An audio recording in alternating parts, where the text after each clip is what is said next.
महाराष्ट्र में मराठा आंदोलन अब खत्म हो गया है। शिंदे सरकार ने आंदोलनकारियों की सभी मांगे मान ली हैं। शनिवार को सीएम एकनाथ शिंदे ने मराठा आरक्षण आंदोलन के नेता मनोज जारंगे से नवी मुंबई में मुलाकात की। उन्होंने जारंगे को जूस पिलाकर उनका अनशन खत्म करवाया और अध्यादेश की कॉपी सौंपी। आंदोलन खत्म करने के बाद जारंगे ने कहा, हम 4 महीने से मराठा आरक्षण के लिए संघर्ष कर रहे थे। मराठा आरक्षण के लिए करीब 350 युवाओं ने आत्महत्या की। आज उनका सपना साकार हुआ। अब सरकार पर आरक्षण लागू करने की जिम्मेदारी है। अगर इस बार धोखा हुआ तो मैं मुंबई के आजाद मैदान आ जाऊंगा।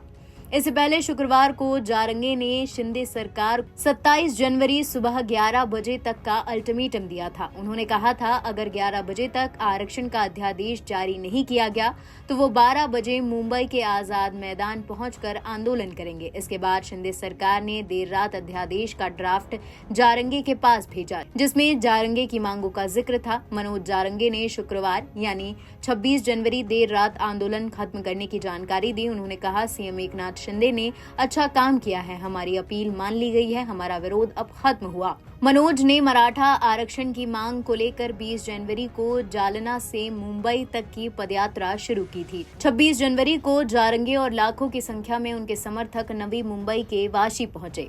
जारंगे ने मुंबई के आजाद मैदान में भूख हड़ताल की चेतावनी दी थी। क्या थी मांगे और किन पर सहमति बनी है, अब वो जान लीजिए।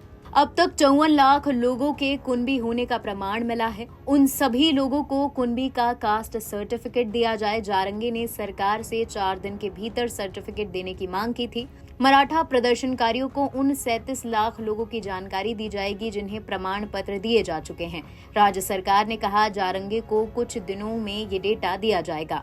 शिंदे कमेटी का कार्यकाल 2 महीने और बढ़ाया गया है। प्रदर्शनकारी इसे 1 साल बढ़ाने की मांग कर रहे थे। प्रदर्शनकारी चाहते थे कि इस कमेटी को मराठाओं के कुनबी रिकॉर्ड की खोज जारी रखनी चाहिए। सरकार ने कमेटी का कार्यकाल फेज वाइज बढ़ाने का आश्वासन दिया है। आंदोलनकारियों की मांग के मुताबिक जिन लोगों का रजिस्ट्रेशन हुआ है उनके करीबी रिश्तेदारों को कुनबी सर्टिफिकेट दिया जाए। सरकार इस संबंध में आदेश जारी करने के लिए तैयार हो गई है। महाराष्ट्र के विभिन्न जगहों पर मराठा आंदोलन के दौरान आंदोलनकारियों पर दर्ज मुकदमे वापस लिए जाएंगे। गृह विभाग ने कहा कि तय प्रक्रिया का पालन करते हुए केस वापस लिए जाएंगे। मराठाओं की मांग थी कि आरक्षण मिलने तक उनके बच्चों को मुफ्त शिक्षा दी जाएगी। साथ ही आरक्षण मिलने तक सरकारी भर्तियों पर रोक लगाई जाएगी या सीटें आरक्षित की जाएंगी। सरकार ने मांग के पहले हिस्से को नहीं माना है। राज्य सरकार सिर्फ मराठा लड़कियों को पोस्ट ग्रेजुएट तक मुफ्त शिक्षा मुहैया कराएगी। हालांकि इसके लिए सरकारी निर्देश जारी नहीं किया गया है। एनबीटी ऑनलाइन की रिपोर्ट।